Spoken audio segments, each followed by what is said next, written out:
My greedy aunt demanded I pay off her debts with my inheritance. When I refused, she forged documents to steal my house and celebrated her victory. She toasted and said, "You're just a nobody now." My cousin laughed along. I walked in and said, "Interesting, the police think otherwise. I've been sitting on this for over 2 years. It still doesn't feel real sometimes. But I need to get this off my chest. It's a long story.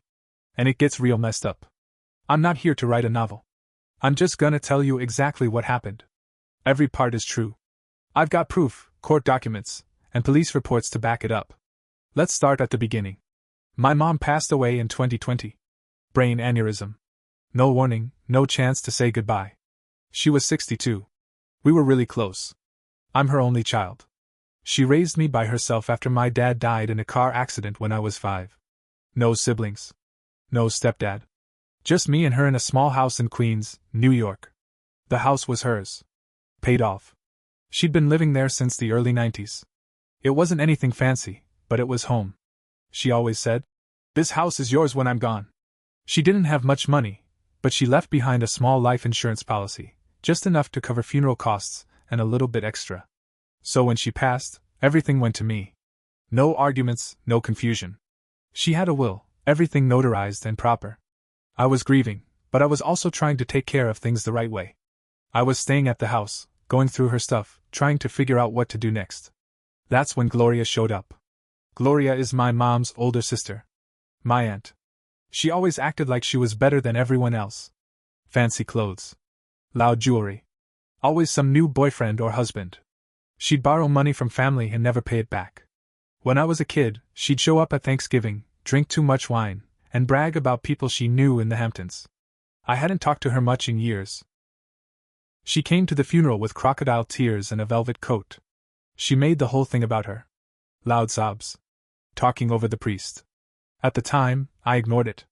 I figured she was just dramatic. 2 weeks later, she invited herself over. She walked in with a manila envelope and said we needed to talk about family matters. I figured she wanted to reminisce or maybe offer help with cleaning out the house. Wrong.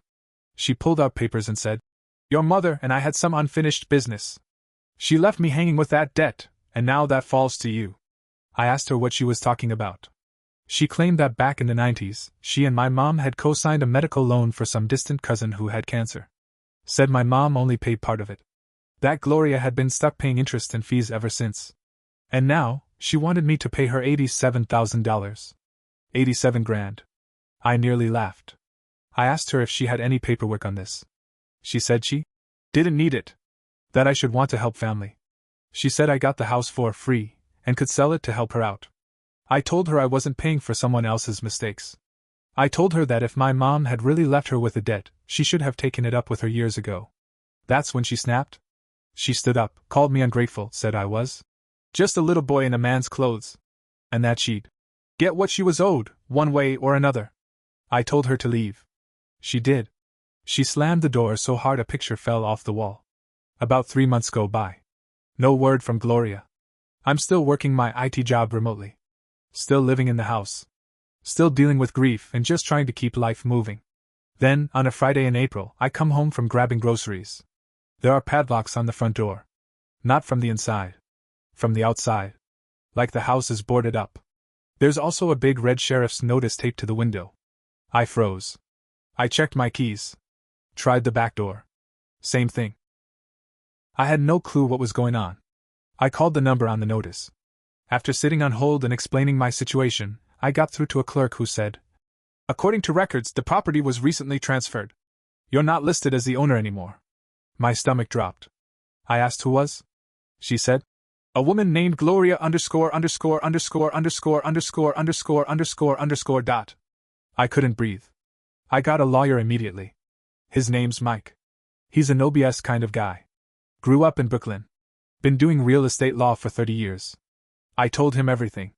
He was quiet for a second and said, "She forged it." I didn't even know that was possible. Turns out, it happens a lot more than people realize. We pulled records. Sure enough, there was a transfer of deed. It said that I had voluntarily gifted the house to Gloria. Signature, notary, everything. I never signed anything. Mike had a contact in the DA's office and told me to sit tight while he gathered evidence. We started pulling emails, texts, anything we could find. And that's when it got wild. While all this was going down, I was crashing on a friend's couch in Flushing. My clothes were still in the house. My stuff. Even my laptop with my work files. I wasn't allowed in. I was pissed. I felt powerless. But I kept my head down and listened to Mike. Then one night, I get a text from someone I barely know. One of my cousin Bryce's old friends from high school. The message said, "Yo. Not sure what's going on, but your aunt is throwing a housewarming party at your place right now." My heart stopped. I drove over. I parked 2 houses down. There were balloons. Music. Catered food. Cars parked all up and down the street. And right there, standing on my porch, was Gloria, holding a wine glass. She was smiling. Laughing. Bryce was there, wearing sunglasses and taking selfies. Then I heard it. "He's just a nobody now," she said. "Toast to new beginnings." They clinked glasses. I stood there for a second. Then I walked up. People turned to look. Music kept playing. I said loud enough for the yard to hear. "Interesting. The police think otherwise." She dropped her glass. The silence after I said those words was heavy. Gloria's fake smile froze. Bryce turned red. Someone in the crowd actually laughed, thinking maybe I was joking. But I wasn't smiling. Gloria cleared her throat and said, "You shouldn't be here. You're trespassing." I stepped onto the porch, looked right into her face, and said, "This is my house." "And the forged deed you filed?" "Yeah, the DA has it now." She tried to act calm. "I don't know what you're talking about." I looked over at Bryce. He was holding his phone but not recording anymore. His hands were shaking. "You forged my name," I said. "And the notary's already flipped." That got her. She blinked fast and suddenly shouted, "Get off my property!" I didn't move. I just turned around, pulled out my phone, and took a picture of the whole party. Then I left. I wasn't there to fight. I was there to let her know the storm was coming. Over the next few weeks, my lawyer Mike and I dug through everything. We got bank records. Found out Gloria had used my house, the one she stole, to take out a personal loan. She listed it as her property. She got $60,000 out of it. And she didn't use that money to pay off any family debt. Nope. She bought jewelry, a vacation package, and paid off credit card bills in her name only. We even found out she tried to get a second mortgage. That's when the red flags hit the bank, and things stalled. It gets better. Remember the notary who signed the fake deed? Mike tracked her down. She was young. Worked part-time at a UPS store. Scared out of her mind. She confessed that Gloria paid her $500 under the table to witness the signature, even though I wasn't there. She wrote a full statement. Signed. Notarized this time, legally. Now we had Gloria on fraud, forgery, and false filings. But Gloria wasn't going down without a fight. I thought she'd hide. Stay quiet. Maybe try to settle. Nope. Gloria hired a lawyer. Some slick guy from Long Island in shiny shoes and a gelled haircut. He tried to turn it around. He filed a restraining order against me. Claimed I was harassing an elderly woman, said I. Crashed her party and threatened her guests. I had to show up in court just to defend my right to walk on the sidewalk in front of my own house. But the judge saw through it. He dismissed the whole thing in minutes. Called it a distraction tactic. But it slowed things down. And that's exactly what Gloria wanted. While this was happening, she started changing locks, selling furniture, and throwing out stuff that belonged to me and my mom. She put my childhood photos in the trash. When I found out, I cried for the first time since the funeral. But that just made me more determined. This is where it gets uglier. One night, I got a message from Uncle Rick, Gloria's ex-husband. They split 10 years ago. I hadn't talked to him in a while. He told me to meet him at a diner in Brooklyn. I went. He looked tired. Ordered black coffee. Then he leaned in and said, "Your aunt's been planning this since your mom got sick." I stared at him. "She told me," he said. "Said once your mom was gone, she'd find a way to take the house. Said she deserved it after being cheated out of the family name." That's when I learned something else. Gloria always hated that my mom inherited the house from their parents, not her.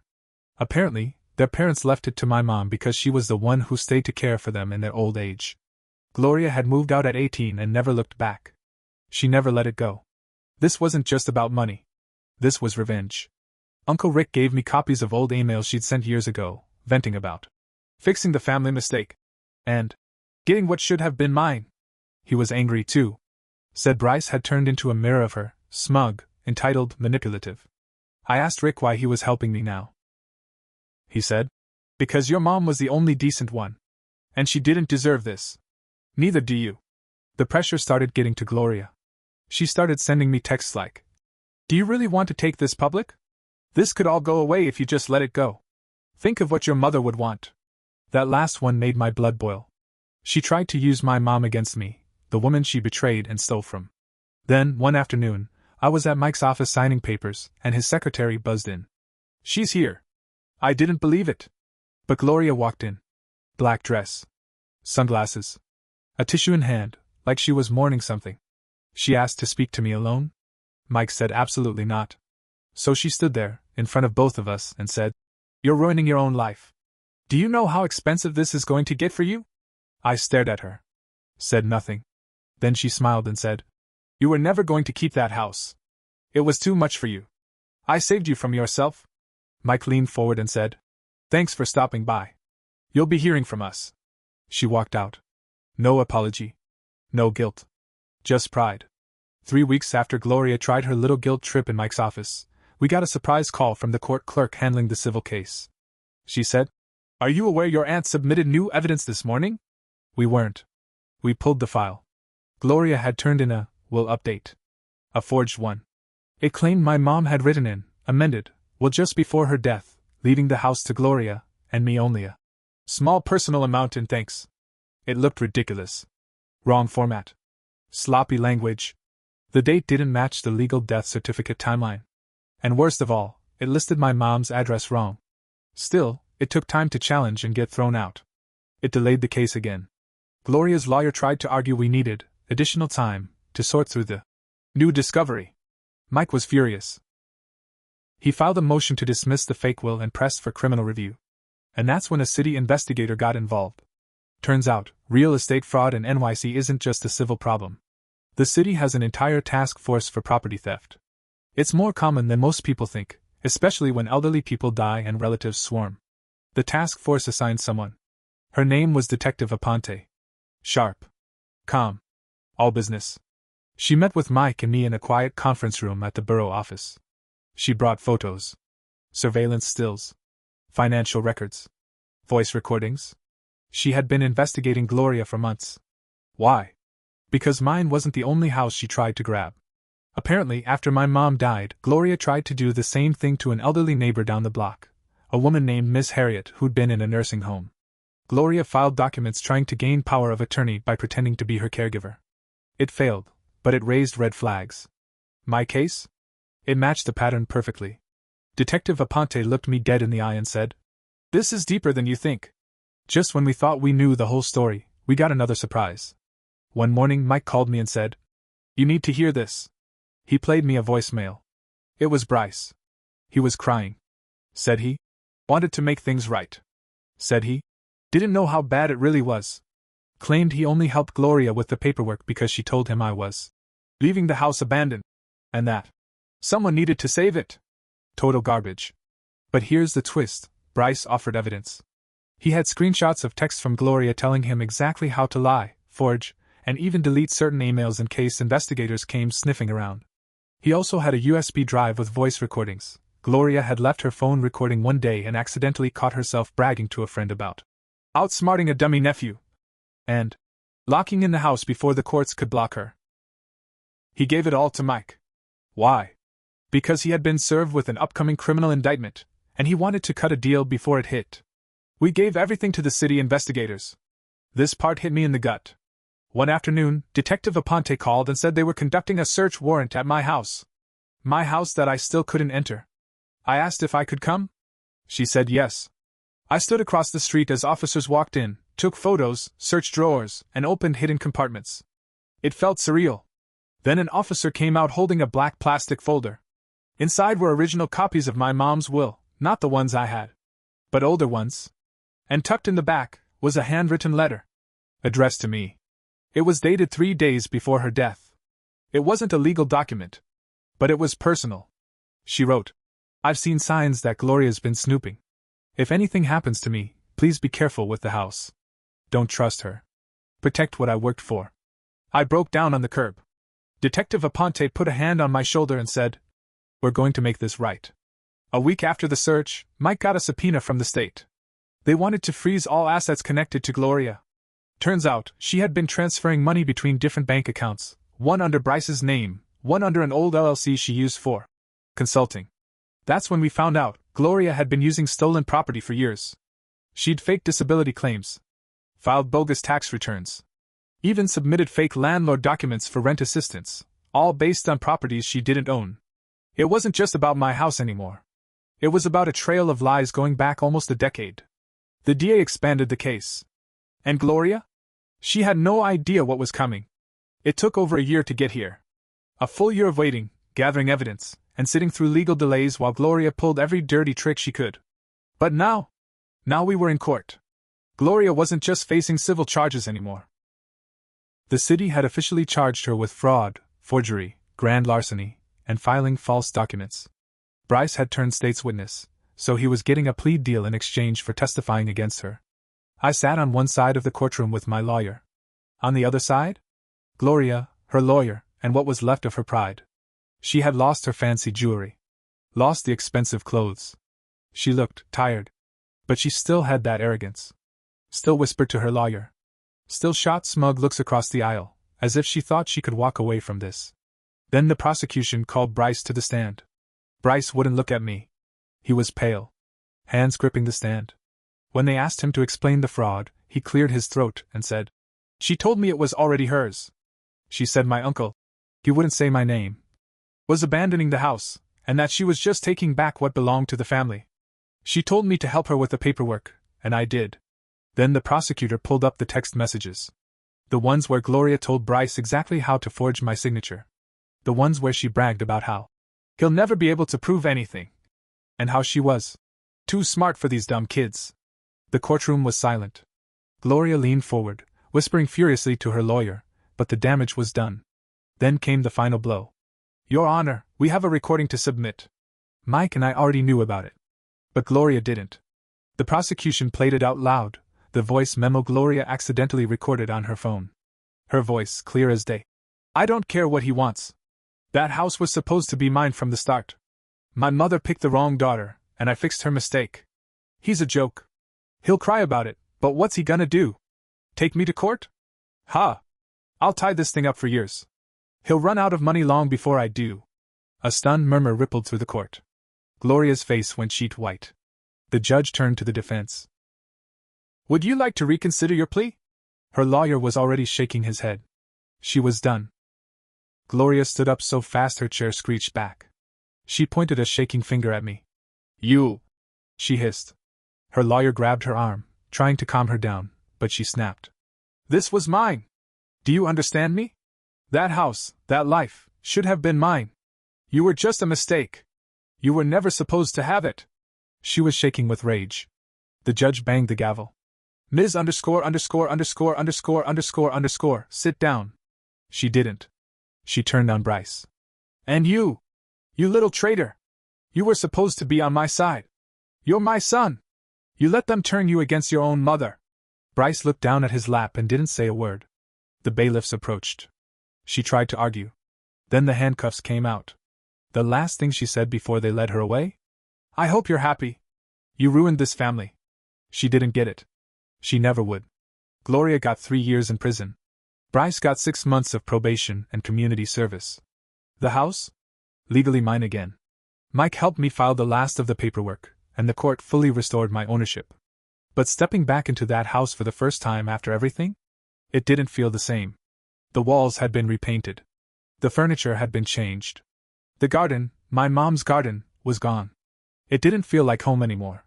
I kept it for a while. But eventually, I made a decision. I sold it. Not because Gloria won. Not because I was running. But because I realized something. My home wasn't the house. My home was the life I built. I took the money and moved to a new place, still in Queens, but different. A new start. And I finally felt free. Before I go, let me tell you one last thing. Gloria's precious red Mustang? The one she used to brag about? It was seized to cover legal fees. And guess who bought it at auction? Yeah. I did. I had it repainted matte gray, her least favorite color. I swapped out the leather seats for fabric, the thing she always said was cheap and disgusting. And then? I donated it. It now belongs to a youth mechanic program in Queens. I got a letter from one of the kids last year, thanking me for the donation and saying how much he loved working on his first real car. I don't drive a Mustang. But knowing that she would never get it back? That was enough. I don't think about Gloria much anymore. She's out of prison now, living in some tiny apartment in Staten Island. Bryce moved away. Last I heard, he was trying to rebuild his life. Do I regret anything? Not for a second. Because here's the thing, you don't get to steal, lie, and destroy people's lives and expect to walk away clean. My mother spent her whole life protecting me. This was the first time I ever had to protect her legacy. And I did. I won.